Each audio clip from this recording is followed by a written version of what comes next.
Alô, pessoal, tudo bem? Gente, o mundo da política está pegando fogo. Você aí está conseguindo acompanhar tudo? Nossa, é muito assunto, são muitas coisas acontecendo, mas aqui vamos falar de três. Primeiro, a centro-esquerda, esquerda e centro-esquerda, acordaram, foram para as ruas no domingo. Vamos falar o que isso significa. Outra coisa, Trump encontrou com o Lula, Luiz Inácio Lula da Silva, lá na ONU. O que isso está trazendo aí de burburinhos. E também vamos falar sobre Israel. Nós começamos a falar sobre esse assunto também na semana passada. O que há de novo sobre Israel? Ora, sou Jurutan Alves, professor, doutorando em Ciências Sociais, com pesquisa na área da ciência política, e convido você a participar agora desse canal. Você pode comentar, você pode compartilhar, você pode convidar pessoas a estarem conosco aqui, batendo papo, aprendendo e também deixando aqui todo o seu pensamento. Vamos lá? Enquanto está rodando a vinheta, convida pessoas, compartilhe e dê seu like.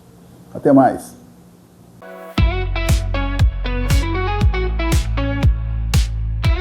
Pessoal, eu convido vocês a observarem essas imagens. Em Salvador, a manifestação percorreu a Orla da Barra. O ator Wagner Moura discursou contra os projetos ao lado da cantora Daniela Mercury. Em Brasília, os manifestantes se concentraram em frente ao Museu Nacional da República e depois caminharam em direção ao Congresso.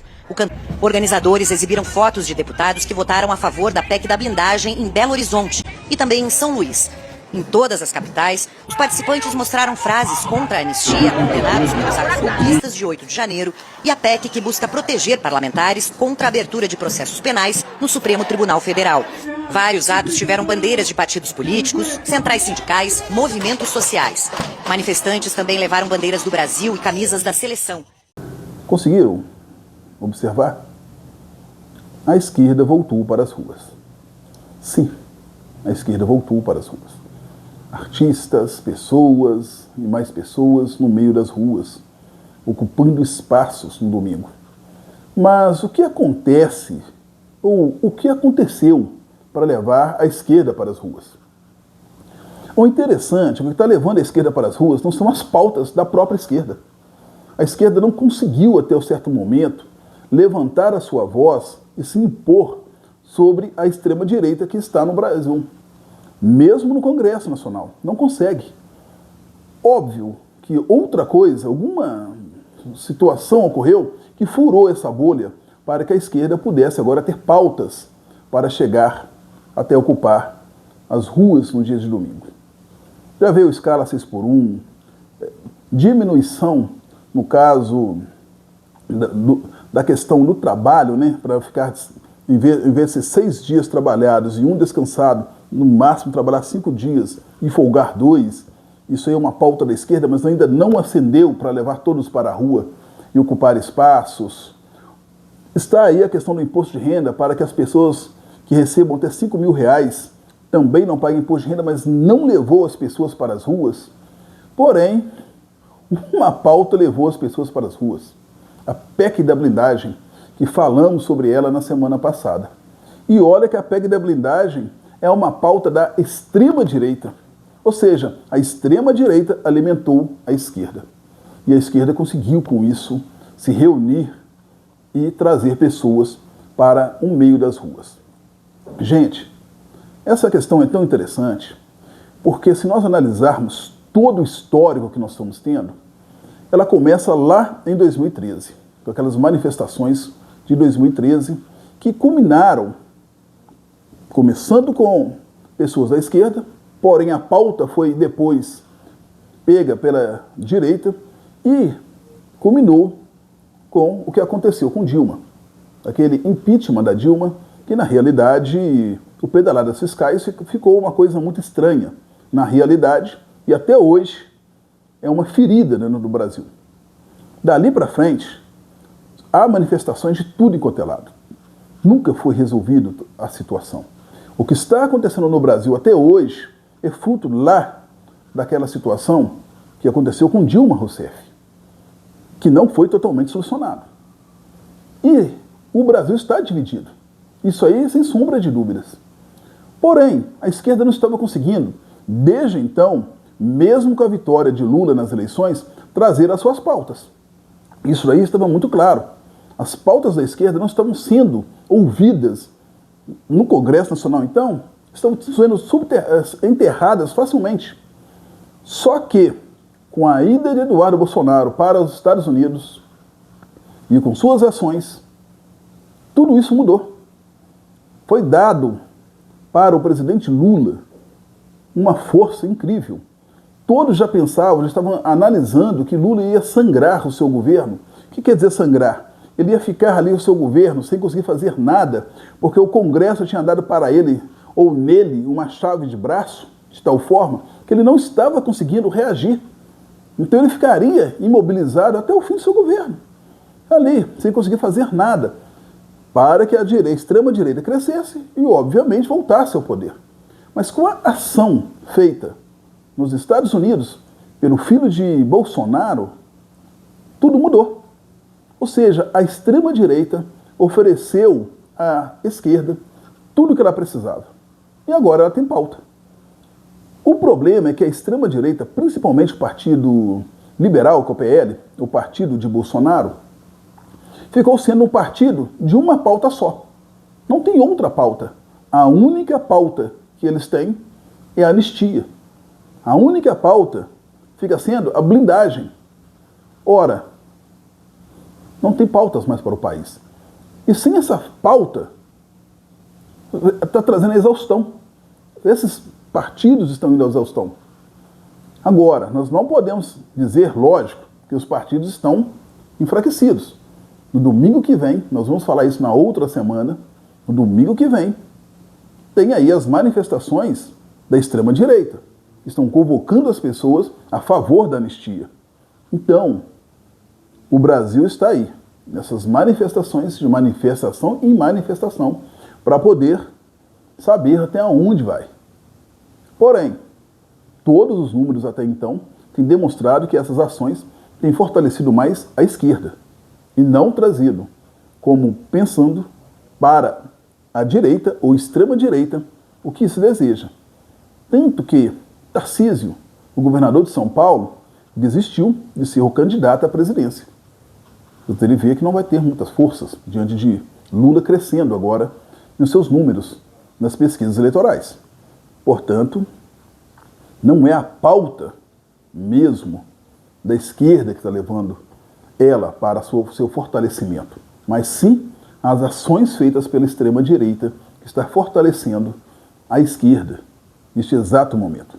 Óbvio que nós não sabemos o que vai acontecer, pois depende de diversas situações e atores que ainda vão se movimentar esse ano.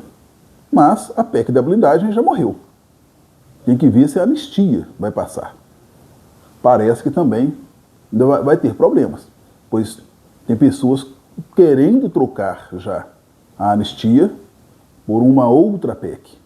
A PEC que vai fazer a dosimetria. E essa dosimetria não pegaria Jair Messias Bolsonaro. Bom, tem muita coisa pela frente, mas quem está ganhando até agora é a esquerda, ou o centro-esquerda.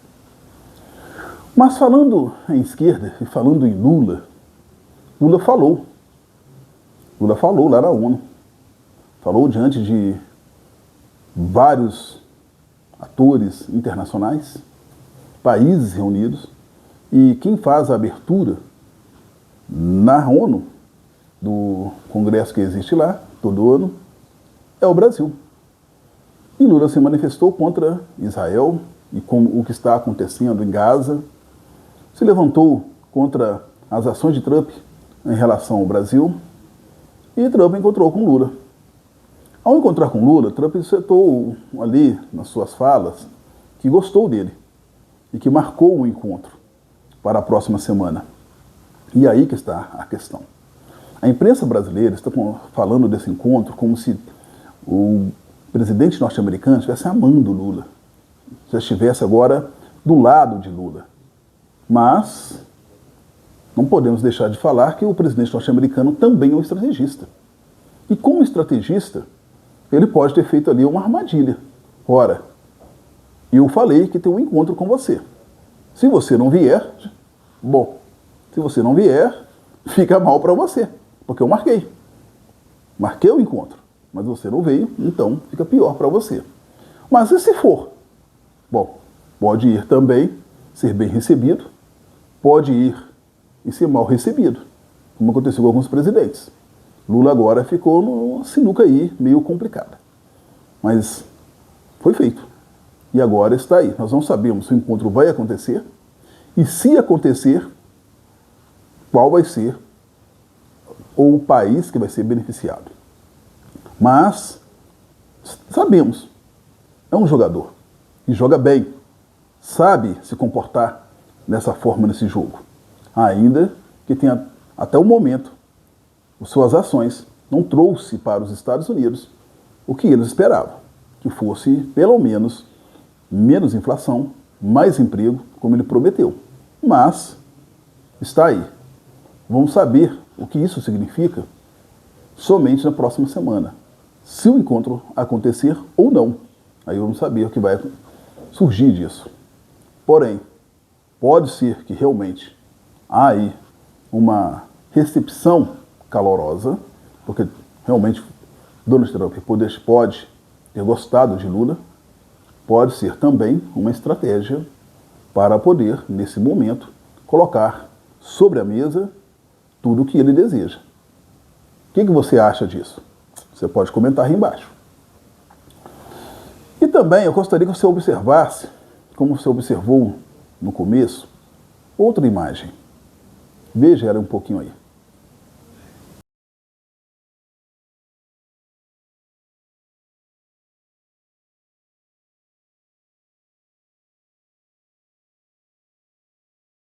Esse é o discurso de Netanyahu.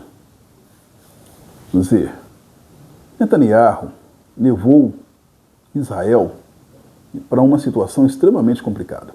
O Estado de Israel, hoje, está afastado do resto do mundo. Gente, Netanyahu falou para uma ONU vazia, recebeu vaias. Isso demonstra que ele está sendo considerado um pária internacional. Mas se nós olharmos para a história, isso é muito perigoso para os israelenses. Se nós analisarmos o que aconteceu durante, principalmente, a Segunda Grande Guerra Mundial, onde o povo judaico, o povo israelense, foram perseguidos e mortos da forma que foram, então, assim, a gente nota que há aí uma situação extremamente complicada. Mas o que aconteceu naquela época? Os israelenses investiam em vários países e países estavam em guerras entre si. Eles não conseguiram perceber o que estava acontecendo dentro da Alemanha e a hostilidade que já estava crescendo. Quando viram, já estavam envolvidos e, infelizmente, já estavam sendo perseguidos e Hitler já estava fazendo o que tinha que ser feito. Gente, essa hostilidade que está crescendo contra Israel é muito perigosa nesse momento. Ainda que a hostilidade não está destinada ao povo de Israel, sim a Netanyahu, até então. Essa situação com Gaza, ela começou de uma forma tosca. Ora, até agora não se sabe o seguinte: houve realmente uma ação, todo mundo sabe. O Hamas cometeu uma ação onde pessoas morreram e foram sequestradas. Pronto, é uma ação terrorista. Isso foi feito. Mas aí, uma pergunta ainda não foi respondida. Será que Netanyahu sabia antecipadamente, pela sua inteligência, que aquilo iria acontecer? E ele permitiu que acontecesse para que ele permanecesse no poder? Porque ele estava enfraquecido naquele momento, como está hoje? Ou Netanyahu não sabia e aquilo realmente aconteceu sem que a inteligência de Israel, que é considerada uma das maiores do mundo e as melhores do mundo, uma das melhores, sem que essa inteligência soubesse, e tudo aconteceu fora da sua capacidade de realmente de fazer alguma coisa, já que não havia conhecimento? Essa pergunta ela é fundamental para saber o grau de importância que tem, ou nesse caso, o grau de ação que tem Netanyahu sobre o que aconteceu. Ora, se ele permitiu para que ele permanecesse em guerra constante e se mantendo no poder, porque Netanyahu se mantém no poder através das guerras, portanto, tem alguma coisa errada. E ele tem que ser punido por isso. Agora, se ele não sabia, essa inteligência cometeu uma falha muito grande e tem que ser corrigido. Bom, de qualquer forma, a força que ele está usando é desproporcional. Óbvio que Netanyahu sozinho, Israel sozinho, não tem essas armas todas. E quem está fornecendo mais é justamente os Estados Unidos. Bom, a situação é que Israel ficar da forma que está não é bom para o Estado também. E a criação do Estado palestino, que é o que está sendo proposto, e a maioria dos membros, parece que 75% dos membros da ONU já aceitaram, mas só tem um país que tem poder de veto que está vetando, que é os Estados Unidos. Os outros que têm poder de veto já aceitaram também a criação do Estado palestino, mas só tem um que não aceitou. É uma questão que é um pouco também complexa, porque hoje a Palestina vai ter que ser totalmente reconstruída. E não sabemos se o que sobrou de povo ainda consegue manter aquele país. É uma situação extremamente complexa o que está acontecendo em Gaza. Porém, uma situação é certa. O primeiro presidente no mundo a falar que aquilo ali era um genocídio e ele foi massacrado quando falou isso foi Luiz Inácio Lula da Silva. E hoje, praticamente todos os países concordam. Há um genocídio acontecendo em Gaza. É uma coisa, assim, inaceitável em pleno século XXI. Agora, compete também aos israelenses pensarem se essa hostilidade que está crescendo, o que ela pode surgir no futuro contra o seu próprio povo. Mas e você aí? O que você pensa de tudo isso? Coloca aí também seus pensamentos, seus comentários e o que você acha de tudo isso. E nos vemos na próxima semana. Na próxima semana tem aí, mais uma vez, a ação de pessoas nas ruas. Vamos ver se vamos conseguir falar sobre ela ainda. Até mais!